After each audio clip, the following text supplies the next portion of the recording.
Welcome to the World Awaits. Travel tales to inspire your wanderlust. Hi there, welcome to our winter series. Inspiring, intrepid and remarkable, this week we're chatting to two Australian women adventurers, Lucy Barnard and Laura Waters. First up, my co-host Kirsty Bedford chats to Lucy, who was named the 2024 Adventurer of the Year by the Australian Geographic Society.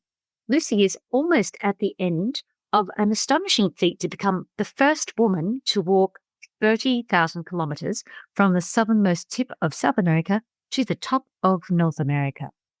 Welcome to the show, Lucy. Thank you. It's so nice to have you on the World Awaits. Thanks for joining us. Let's start by tell us a bit about your background. Firstly, I would say that I was a pretty adventurous, spirited kid, always looking out of the window at school, wishing I could be somewhere else.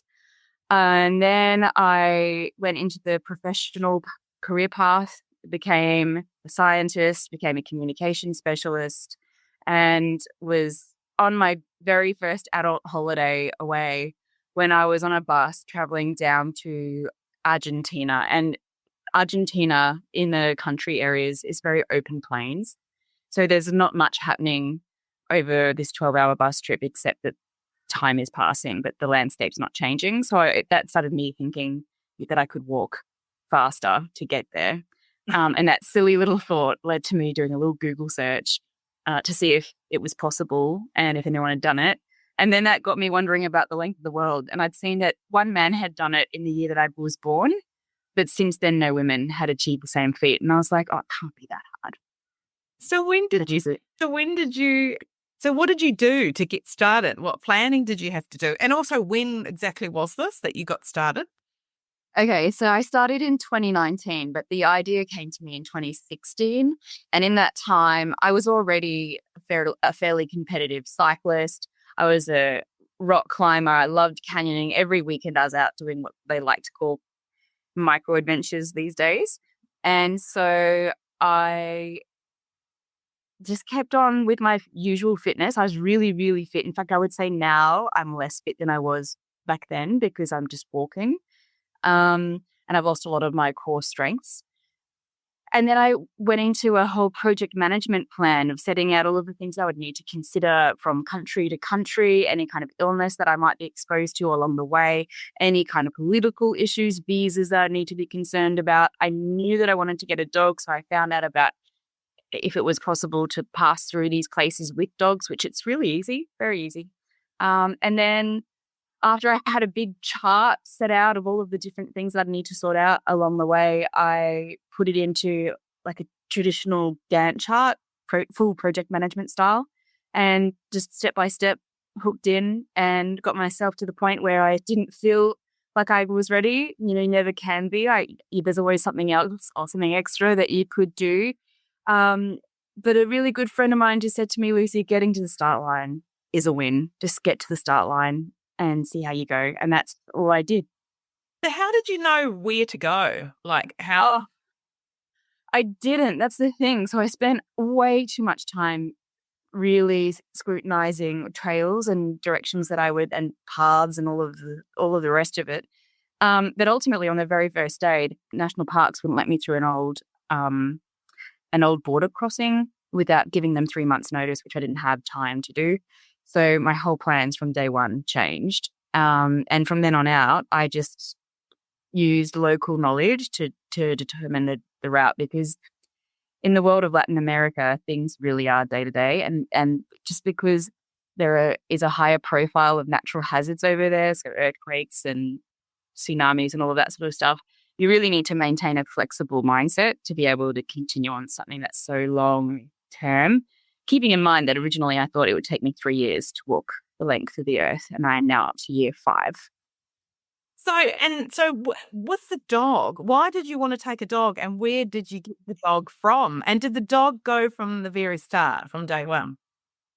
And I like to admit this, but I am dog obsessed. Like, if I had a spirit animal, it would be a dog. So my whole life I've had some sort of a dog nearby and around with me, and I just knew that I would struggle. So when I went to university, that was the first time where I'd moved away from home. I didn't have any animals with me at that point. So I'd gone and volunteered at a zoo to see if that would quench my pining for a pet. And it didn't. But then the guide dogs approached me and asked if I'd like to raise a puppy for them. And that got me down a whole separate path in my life where I was training guide dog puppies. And so I had experienced that feeling previously, and I knew that if I was going to be overseas for such a long time, I would experience that again. But also it was a very natural strategy for reducing my risk to human interference while I was on the trail. So having a dog that looks a little fierce, who's not fierce at all, but having one that looks that way is definitely a good way in deterring people from harassing me, especially in the evenings. So I didn't start with a dog. I understood that about 4 people every year start this journey with the hopes of reaching Alaska. But typically everyone quits before they reach their first year. And that's because the climate in Patagonia is so brutal, it's so difficult that people tend to stop along that point somewhere. So I decided that I didn't want to adopt a dog over there and then be stuck with having to deal with rehoming it or bringing it home, because that can be really expensive. I wanted to prove to myself that I had what it took to go the long distance. And so I waited for that first year. And once that first year ticked over, it just happened fluidly that I was offered a dog from a farmer that was near where I was up to on my walk. I had a trailer with me, so I got Wombat as a puppy. And he was able to walk during the day when he had lots of energy, which was a lot of the time because he is such a high energy breed.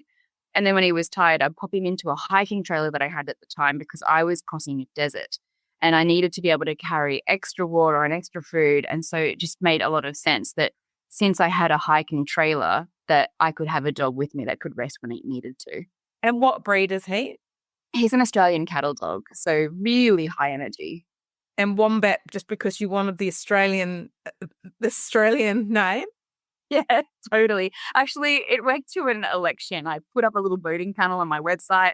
Don't ever do that. It led to major fight and someone hijacked the election. Like they hacked in and put all of these votes on the names that they wanted. And it was a different name to the one that actually legitimately won. And so that's how he ended up getting Wombat. There were a couple of names. There was Wombat, Yuki, Drover, and another one that I've since forgotten. So give us a little summary of what you've covered so far. Where have you been? What countries have you covered? Okay, so I started in Argentina and Chile, walking in and out of those 2 borders as I headed north. And that took me across Patagonia and really very famous hiking areas where there's lots of glaciers, very cold down there. I experienced some of the coldest temperatures I've ever experienced in this zone. And windiest. Actually, there was one occasion where even though I was wearing a very heavy pack, the wind scooped me up and threw me 5 meters and I got dumped on a rock on my knees. It was the most excruciating pain I think I've experienced while hiking. And then leaving that area, I walked along a coastal region for a while, which then turned into the Atacama Desert, which is the longest, driest desert on the planet that's non-polar. From there, I moved into Peru, which was fabulous. Whenever anyone asks me where they should go hiking, that is definitely one of my favorite places to recommend because I was following trails that are 500 years old along the Incan highways that travel all the way from Chile up to Ecuador and then continue into Ecuador. And then the trail became a little bit more tropical, a little bit more jungly. And then I dropped into Colombia. I had a 2-year pause there because of the pandemic. But when I was able to continue, I was able to move through Indigenous areas. I've met people who were able to connect me with the right people to get the permissions that I needed to go through those zones. After that, I reached an area which is really infamous called the Darien Gap, where it's very hostile and there's a lot of criminal activity that occurs within this zone. But I managed to cross through there safely with the assistance of Senafront, which is the Border Patrol area of the Panamanian police. So I got through there, got through Panama. Panama has its own through trail. A through trail is a trail that extends the full length of a country. And they have the most magnificent, beautiful trail that I've followed as well. And then I went through Central America. I'm just shortcutting now because I've been through so many countries. Okay, so then I went, it went Panama, Costa Rica, Nicaragua, Honduras, Guatemala, then into Mexico, which got a lot of attention because, again, I ran into some hostile areas. And then most recently, I crossed into the United States safely and started following the Continental Divide Trail and have reached all the way to the very top of Wyoming.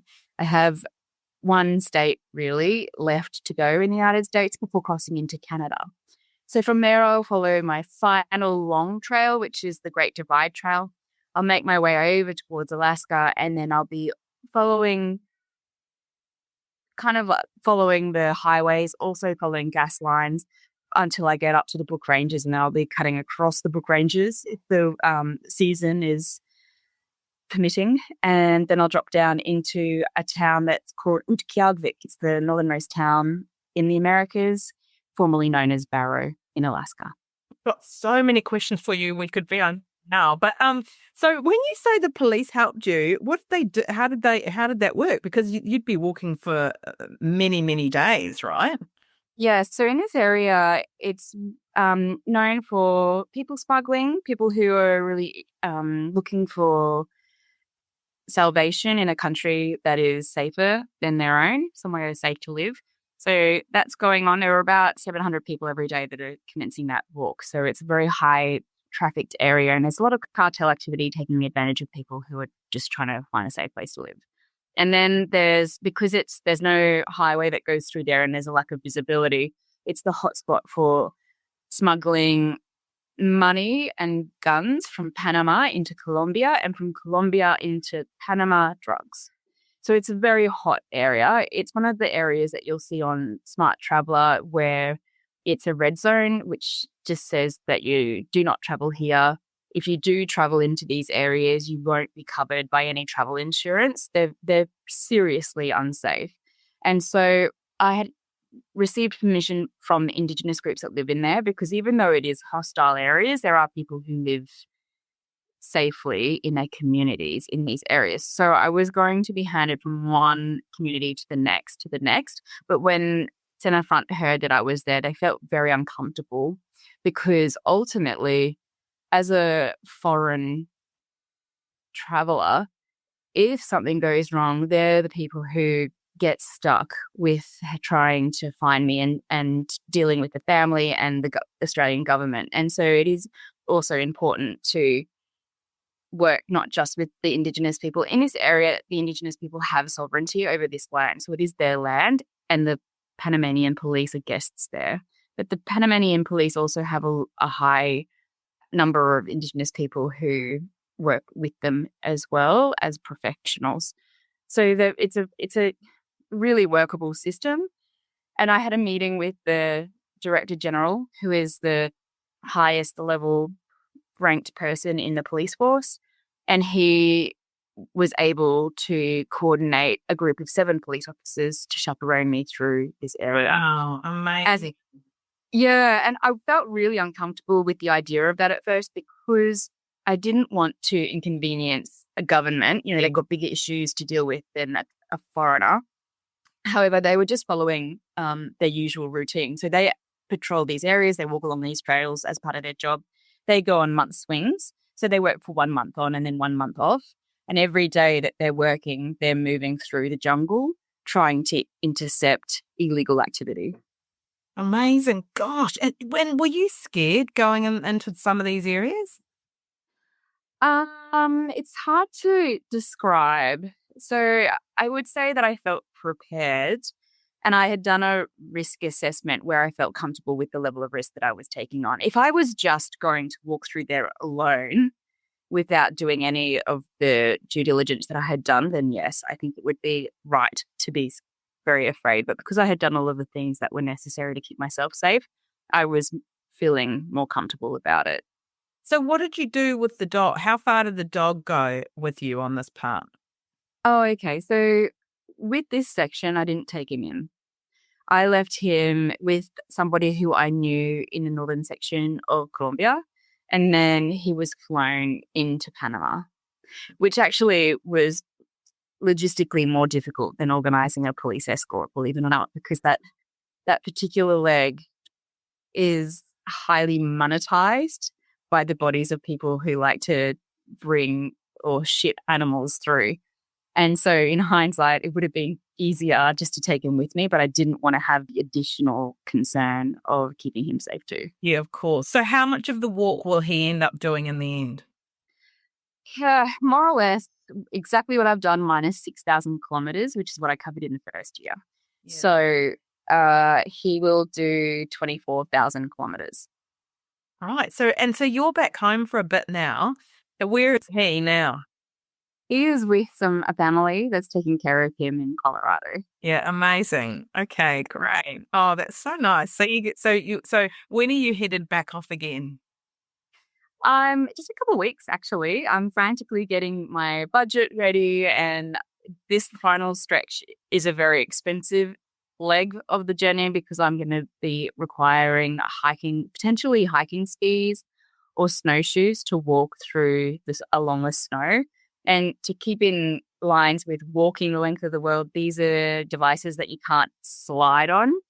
And because they're specialists, they cost a lot. And then, of course, I'll be needing a sled as well. I can't just use the trailer that I have because it'll sink in the snow, and all of the cold equipment that's required as well. So I got a lot, a lot to organize in the next couple of weeks, but I will be continuing in a few weeks. And do you have to do it within a certain time frame or anything? Is there any restrictions around, like, if you claim to walk the world, does it matter? Or is it just a matter of actually literally walking the world? Yeah. That's it. Because I'm the first woman, I write my own rules. And anyone that comes after me can attempt to do it faster without having any rests. Because of COVID, I feel a lot more flexible about this now because I had been consistently walking the entire time. And then because of the forced break, it was really liberating ultimately. And it also just opens up a little bit of healthy competition in the sense that if someone wants to come in and do it faster than me, then by all means, I'd love to support them and encourage them to do that. And so you've talked about Peru being the best place that you've been, and also the challenges, obviously, of getting through. So some of these places, what are you most looking forward to next? Well, it's really difficult to say. I think I was really impressed with the Divide Trail that I'm on at the moment, which is a through trail that goes through the United States. And so I guess I'm looking forward to seeing what Canada has to offer in the sense of their long trail that I'll be landing on as soon as I get to the border, which will be wonderful.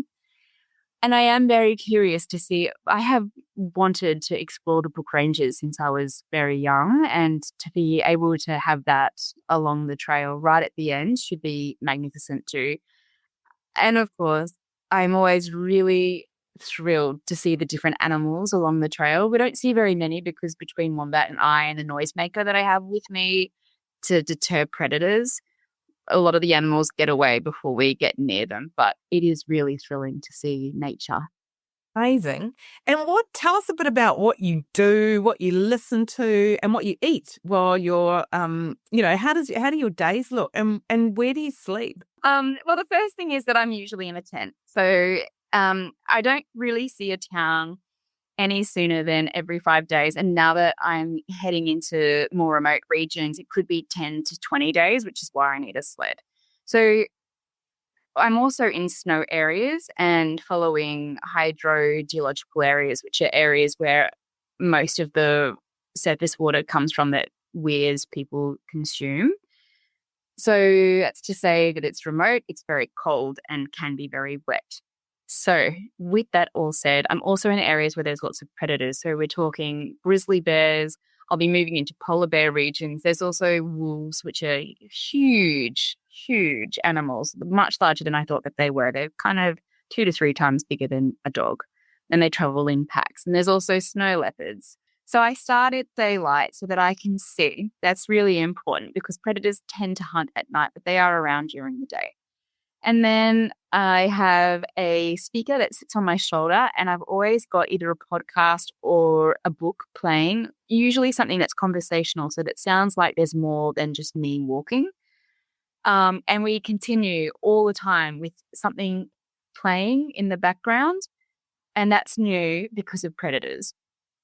And then if I can find somewhere to comfortably rest and it's not windy and it's not snowing, then we will take a rest around lunch for sure. And sometimes we'll take a rest for morning tea and afternoon tea as well. But it is, now that it's cold, it's getting hard to find places where I can get under a tree and be dry and warm. So it just is determined by that, and also how my progress is going. If I'm having a very slow day, then we'll just push through. Wombat's very good at getting behind me and having an easier time of breaking snow. If that's the region that I'm in, which it is right now. And then we get into the tent in the evening. I get us warm. I heat water. I have to put my bear vault 100 meters away from my tent so that the food is not in the tent with me. And voila, that's what a day looks like. And what are you eating? Are you cooking?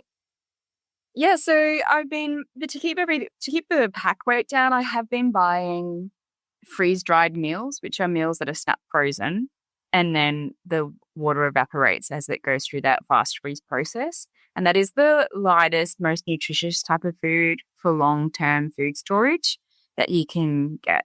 So I typically will have a meal like that in the morning, and then we just snack during the day. And Wombat shares everything that I eat to keep it really simple and to make sure that he's getting a diversity in his diet. And I also, since this gets asked a lot, I have supplements for him to make sure that his health is so make sure he's thriving. And I have a first aid kit for him too. In fact, he has less issues than I have, to be completely. I take better care of him than I do myself. And when you're finished, what's the plan? Are you going to write a book? What are you going to do? I get asked, I would almost say harassed for a book often. However, I just don't feel like my story finishes at the end of the walk, and I don't want to sit down and have a sad memoir of something I should be celebrating. So instead of doing that, I have a collection of places where I've been invited to go back and tell the story of these communities that are very hard to access, and they're very closed off to general public typically, but are happy for me to come in and share their story. So I've been working very hard to start a film production company and have it in full flight by the time I finish the expedition. And my hopes are that I'll be able to get the funding required to then go into these places and really celebrate people who I've met along the way. Amazing. And introduce these communities that people may not have even ever experienced, like you said. There are just the most amazing stories out there just waiting to be told. I have been invited by people who live on a tropical glacier. Did you know tropical glaciers exist? I did not. Yeah, neither. So they live right at the top of this mountain in Colombia, and they truly believe that their responsibility in life is to take care of the soul of our Earth. So they're very concerned about that, but I don't want to just share that story, but also the purpose of their life and moments of real success and fulfillment, so that I'm giving an idea of reverement for these people so that you can feel awe for them and respect them, but also be able to appreciate that while their lives and the story is a wonderful story, it's not your life, but that you respect them for it. Amazing. Gosh, I could talk to you for hours about this, but we're running out of time. So I'm going to have to ask you the last question we ask all of our guests, which is, what's the most bizarre thing that's ever happened to you in your travels? I think one of the most novel things is that I had been hiking through the desert in Mexico, the Chihuahuan Desert, and I had needed support because I had a support vehicle come through this area with me. And it's the hottest area in Mexico, but also it's summer, and they were experiencing a heat wave and measured the hottest days ever experienced in Mexico during this time. But unfortunately, the car that we had rented to help me get through this section was a complete lemon. And so, again, the police were supporting us and making sure that we were okay on a day-to-day basis. And so while the police were there with us one day, I asked them if they would like to do a TikTok with us and learn an Australian dance. And they said yes, because they're Latinos and they can't resist. So I taught a bunch of police officers how to dance to the nut bush. It's on my Instagram if you want to check it out. Well, I'm sure everyone will absolutely be wanting to go to your Instagram and check that out. Gosh, I'm sure you've got a whole list of these sorts of remarkable and bizarre experiences that you've had. Maybe that's a whole new film series.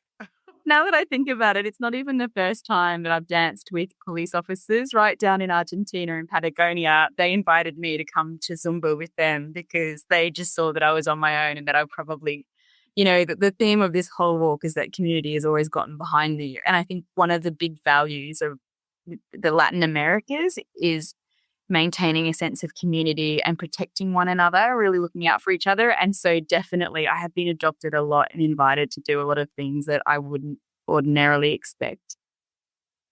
It's been so amazing chatting with you. I wish we could just talk forever, and we'll have to revisit and have another conversation once you've finished. And congratulations on this incredible, remarkable achievement. You're just truly such an inspiration to so many people, and we will put all of the links in the show notes.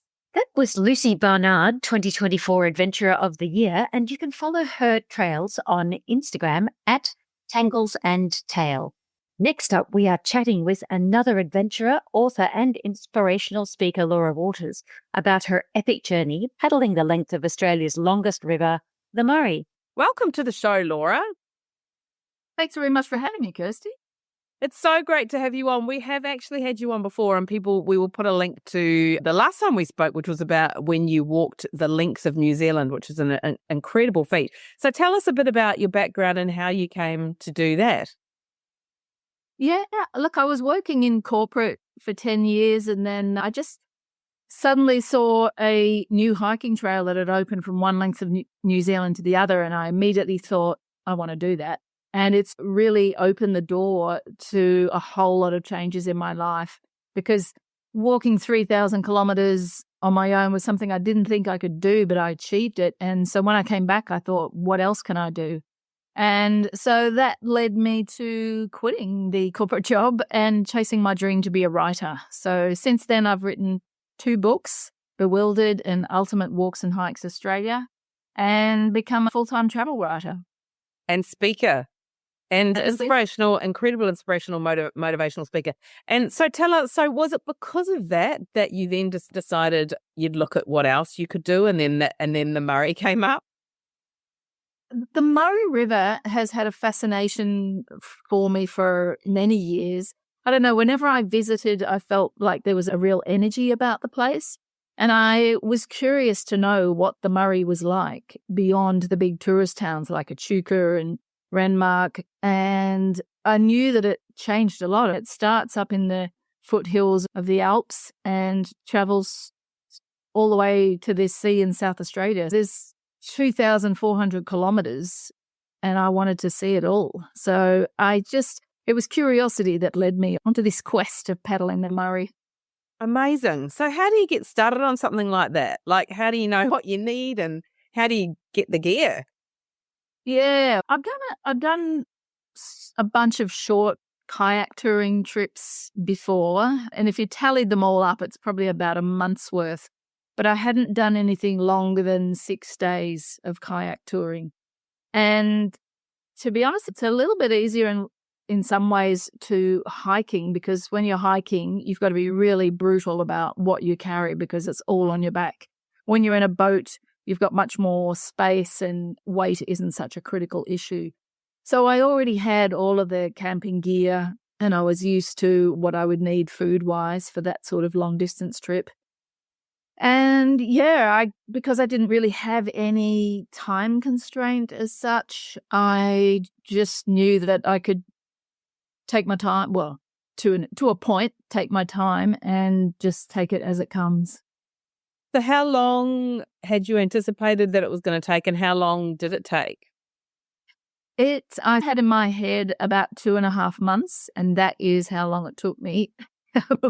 But I have to say, I would have preferred to have had more time, because I felt like I was really pushing long days sometimes. And although the whole journey took me 76 days, I was only paddling for 60 days of that.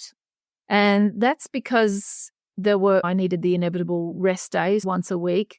And then there was some weather contingency days, basically. So when there's a massive headwind, it's just, to my mind, some paddlers battle into it, but honestly, you can be busting a gut and barely making any progress. And I just thought that was a bit of a waste of time. So if I had a 40, 50 kilometre an hour headwind, I would just pull up on the riverbank and leave the next morning. And then there were a few electrical storms as well, and you certainly don't want to be on the water waving a paddle in the air when one of those is going on. No, absolutely. And so where did you start? Where did you actually start? And tell us a bit about what your days looked like. Yeah, so I started from Bringanbron Bridge, which is near Corryong, which is about 40 kilometres as the crow flies from the top of Kosciuszko. So I started within sight of snow-capped mountains, and it was all very green, and there's cows and real sort of alpine lowlands feel. And then the first 3 days is rapids, basically. So I was shooting these grade 1 and 2 rapids, and the water's clear there. When we think of the Murray, we often think of that sort of cappuccino-coloured water, but when you're up high in the mountains, it's crystal clear and you can see the pebbles on the bottom. So yeah, I started there, and things are quite fast up high because the water drops a lot of the river drops a lot of elevation in those first, the first week or so. So it's running fast and you're really not doing so much paddling, but a lot of steering.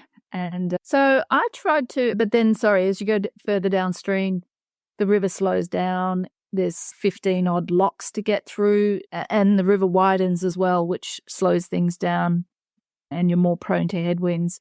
So it was very variable. It was very difficult to say how many kilometres I would do each day, but I would try to aim for at least 40 kilometres a day. And that might be from sunrise till 4 o'clock or 5 in the afternoon.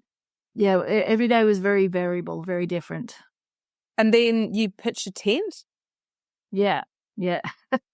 So, and all of my gear stashed in dry bags and stuffed in the hatches in the boat. So I'm in the cockpit and there's a hatch in the front and in the back, and I would just have to stuff everything in there, which was quite an epic every day, I have to say. And sometimes I'd be exhausted just after that one process. And finding a campsite to suit. There were some areas where there was lots of camping opportunities. There'd be beautiful sandbars that you could just pull up the boat and easily drag it on shore and easily offload and reload. But there were also plenty of times when I would struggle to find somewhere to pull out because the riverbanks were too steep or there was mud on the shores. There was one point where I sunk into mud up to my knees, like quicksand, which was quite scary. And then you might pull up and it'll say private property, so you got to find somewhere else, or there might be so many gum trees around, which there's a lot of tree fall from gum trees up on the river. So I needed to find somewhere safe where I could put my tent up and not risk having a limb fall on me in the middle of the night. And that was always a bit of a challenge, finding somewhere suitable. It's very brave. And I know you've done a lot of solo traveling anyway. So for you, you don't really see it like that. But there must have been times were there times when you were a little fearful or was it just, when you were paddling and when you were staying in places, did you come across many people? Yeah, look, I've done a lot of solo hiking. So I'm not fearful of camping alone in the bush. As is sadly often the way, the biggest danger out in the wilds is humans. And I thought the biggest challenge on this trip would have been the 3 days of rapids at the top or crossing Lake Alexandrina near the river mouth. But to be honest, the biggest headache for me and the biggest stressor was other boaties. So power boats, wakeboarders, jet skis. It was quite a source of stress for me, avoiding interactions. Some of them were great, but there's quite a few, shall we say, irresponsible boat drivers out there who don't think about the wake they cause and how that affects a sitting duck like me in a human-powered kayak. My sea kayak was 5.8 meters long, so not terribly maneuverable, very fast on the straight. But if I cop waves from the side, it can cause a big problem. And also, if you think about the river, it's flowing fast at times and there is a lot of tree snags on the side. The river's constantly eroding the riverbanks and big gum trees just fall into the river and choke up the edges. And if you can imagine your boat hits one of those submerged trees, you can easily flip and then get pinned in the boat against the water. So it's actually a really serious issue. And unfortunately, some people in tinnies or power boats actually thought that it was funny to just force me into these dangerous situations. I was coming out of Albury one late afternoon and I heard a tinny come up behind me and it was getting louder, and I turned around and I could just see these two guys just coming straight at me, and they would have turned like barely 2 meters away, took evasive action, and then they just laughed and drank beers. And to them, it was just a joke, but to me, it was really scary, and I felt very vulnerable. From then on, I realized that, not everybody was going to treat me with respect, basically, and that sort of transferred through, unfortunately, to evenings when I just felt very vulnerable after that. And when I'm camping on my own and campers turn up in a four-wheel drive at 10 o'clock at night and start driving around and playing loud music, you feel like a sitting duck.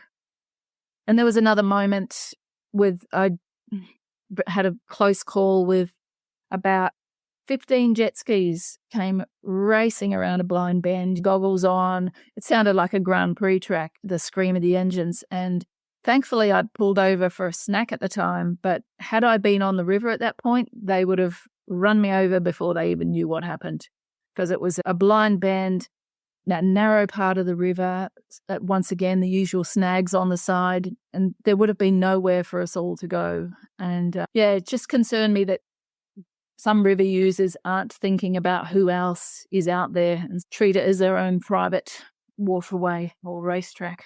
Yeah. And was that in a lot of obviously you covered a really long way, or was that just a certain part? Really, wherever there were boats. Obviously, the Murray attracts lots of water skiers and jet skiers. So any of those tourist hotspots that do attract boats, I could be affected. There was a spot, I think I got less hassle further down the river, South Australia, but the river widens there. But having said that, I had a wakeboarder, a wakeboarding boat, come so close to me, I could have touched the guy with my paddle. He was that close. And the waves they make are like meters high. And I think he just went past saying, high five. And I was like, yeah, it was just absolutely wild trying to stay upright in those sorts of waves. It's, not cool. Yeah, wow, gosh. From that point on, from that moment in Albury with that moment with the tinnies, every time I heard an engine, I would just have this rush of adrenaline and cortisol. Yeah, that wasn't fun. But then there were other long stretches where I wouldn't see anybody for a few days perhaps, and it was just the sound of the birds. And those bits were magical. I loved that. But other river users did add a bit of stress sometimes. So what was some of the best places or parts for you? You like obviously those tranquil places where you could hear the birds. Like whereabouts were those places were the best parts? I think Barmah National Park, I think that was the first point where I really noticed the bird song. I've spent a lot of time camping in the bush, but there were moments where I camped up around that point and the bush was just so noisy at night. It was unbelievable. I've never camped in such a noisy area with insects and birds and animals. And it was just fantastic. And when I had a rest day and stayed in a friend's house, the thing that really struck me was how quiet it was, because I was just so used to this rich and vibrant environment. And so I often started paddling early in the morning to try and avoid the worst of the wind, because the wind tends to pick up later in the day. So I would start at sunrise or maybe even a bit before. And then I would just get completely sidetracked and end up holding my camera for the first hour because the sunrises are just so amazing. There seems to be a real clear clarity to the light up on the river. Beautiful colors, pink and mauve and orange and yellow. And then you've got this mirror calm water. And the sound of the birds is just a total symphony, really fantastic. And I also saw a lot of emus from the boat as well, which was fantastic. Just, I love emus at the best of times, but when you're paddling along and then you come around a bend and there's a few just walking on the sandbank, it's pretty special. Yeah, absolutely. And were there moments of real reflection for you, or was it afterwards that you thought, what was your thoughts coming out of it? Was it because obviously the New Zealand hike was so transformational for you? Was this one sort of one that you had a lot of time for some reflection, or was it more just, yes, I've got to the end, tick that box? Yeah. It was interesting because I went into it expecting it to be a real nature escape type experience as my New Zealand hike was, but I actually felt it was quite an urban experience in comparison. And I should qualify that by saying a lot of Murray paddlers do experience it as a nature escape. But as someone who's hiked for a week at a time where there's no signs of civilization at all, to be on a river where there's fairly constant stream of people, towns, you are never far from the sound of farm machinery or the rumble of trucks on a freeway just beyond the riverbank.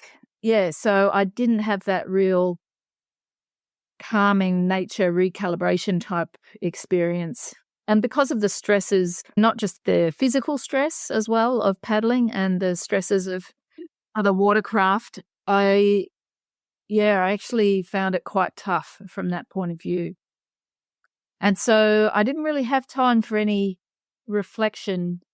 Sounds a bit dramatic, but I was in survival mode a lot of the time, and probably wasn't helped by the fact my mother died suddenly 2 months before I went out, and I was hoping that the river would be a healing experience like my hike was, but it's really just added to the stress bucket, I think.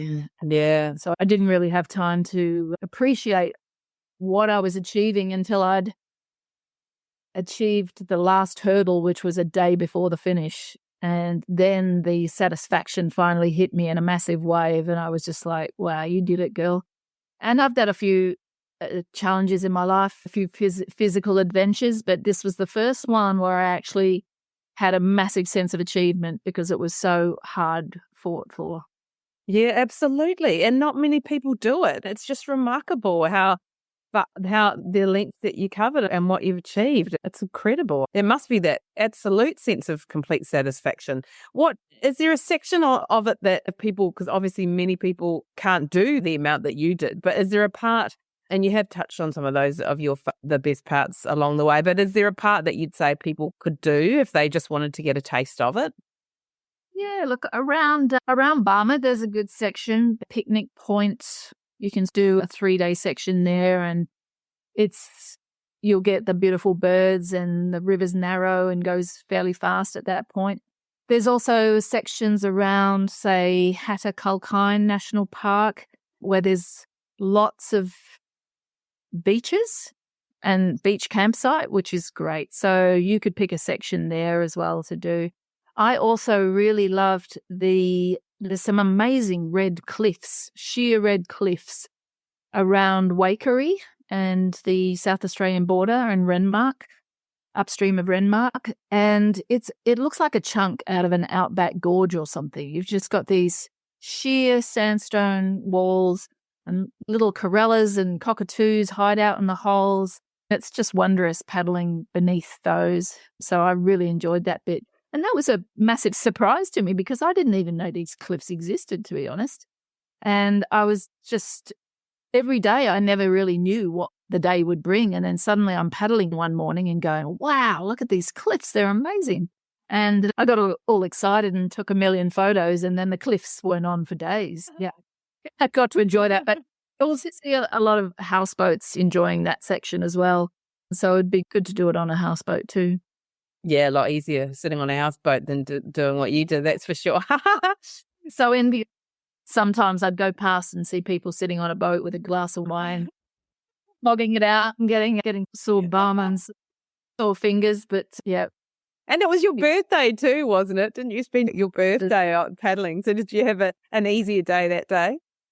It was. I want to say a special shout out to Trentham Estate, which is a winery right on the riverbank. And I didn't actually know if they would take me in because I thought I'll go and do a wine tasting because it's right on the river. But I'd been out for a week. I hadn't had a shower in a week. So I'd washed in the river, but I've only got one out. And it's pretty stinky. And I brushed myself down a little bit and tied the boat up, walked up and went inside. And I was treated very wonderfully and did a wine tasting. Did you tell them? Did you say, oh, hey, look, I'm actually peddling the length of the Murray? I had to explain because I just got such a mess. But I did tasting and enjoyed a bit of civility for a while. And then I got a bottle of wine there, which was lovely. And took that. And the next day it was a couple of days later, but I saved that for my birthday. And I was camped at Devil's Elbow Bend, which is one of the most spectacular campsites I've ever stayed at. It's on a sandy point, and the rock formations there are just amazing. It's like a big cliff of sandstone that's been eroded into these domes, and you can see the lines of color in the rock. And so I just sat on that beach on my own, drinking some Trentham Estate wine and looking at this beautiful view as it changed with the sunset. It was just spectacular. Amazing. I love that so much. So what's next? What are you going to do next? It's your plan. Can you reveal it to us here? My plan is to enjoy having some creature comforts for a while and enjoying having a proper bed and a bathroom and a shower. And my fingers have only just stopped hurting, really. I got like an RSI pain in my fingers, which is pretty typical for long distance paddlers. And so it took 2.5 months for that to go away. Yeah, so I need to fill my cup for a little bit before I think about the next adventure. But I suppose the next challenge will be writing another book about this Murray journey. Yeah. Amazing. God, yes. Can't wait to read that and grab a copy of that one. Unfortunately, we're running out of time, and so everyone will have to make sure they stay tuned so they can hear when Laura's book does come out. But we're going to finish. I just point out, if anybody wants to have a look at the journey, I've put a video on YouTube, so you can get a 6-minute summary of and see how the scenery changes. Amazing. Yeah, it's on YouTube, but it's also on my website, laurawaters.com.au. And so you can check out that video and breeze along 2,400 kilometres in 6 minutes. Yeah, great. Well, everyone, we'll certainly put a link to that in the show notes and everyone can check that out.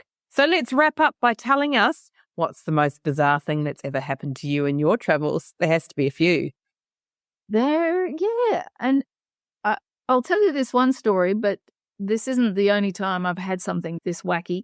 I was hiking remote backcountry around Mount Ruapehu in New Zealand, and it was a 6-day hike, not very well visited. And I got to this hut one afternoon, and there was a guy standing on the deck, and I thought, oh, he looks familiar. Did I bump into him last week or something in New Zealand? And then I realized it was a hiker from America who I'd met also hiking in New Zealand 5 years earlier.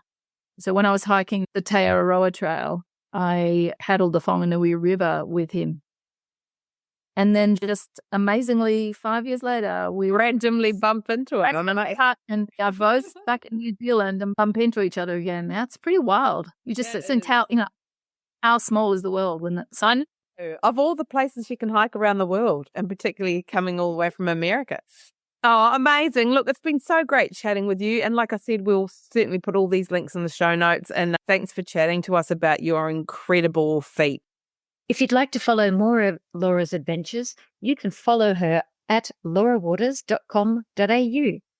And for those who haven't heard, we have a trip to Thailand to give away. Our friends at Avani Hotels and Resorts have partnered with us to celebrate our 100th episode, kicking off the party with a tropical holiday to give away.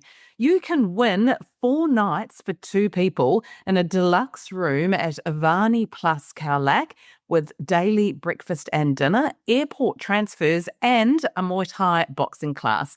And all you have to do is go to the World Awaits Instagram competition post, like it and tag a friend, and follow both the World Awaits and Avani, and you're in for the win. Entrants can be located anywhere in the world, and entries close on the 31st of July. Next week, we are taking you to some of Australia's ultimate beaches and islands. And if you're enjoying our podcast, please leave us a rating and a review. On Apple Podcasts, simply click on our profile, scroll down to the bottom to leave a star rating. And if you're on Spotify, go to our main page and click the 3 dots underneath our photo. Or simply drop us a line at hello@theworldawaits. We love hearing from you. Thanks for joining us on the World Awaits Winter Series. See you next time. That's a wrap for the World Awaits this week. Click to subscribe anywhere you listen to your favourite pods. Thanks for listening. See you next week.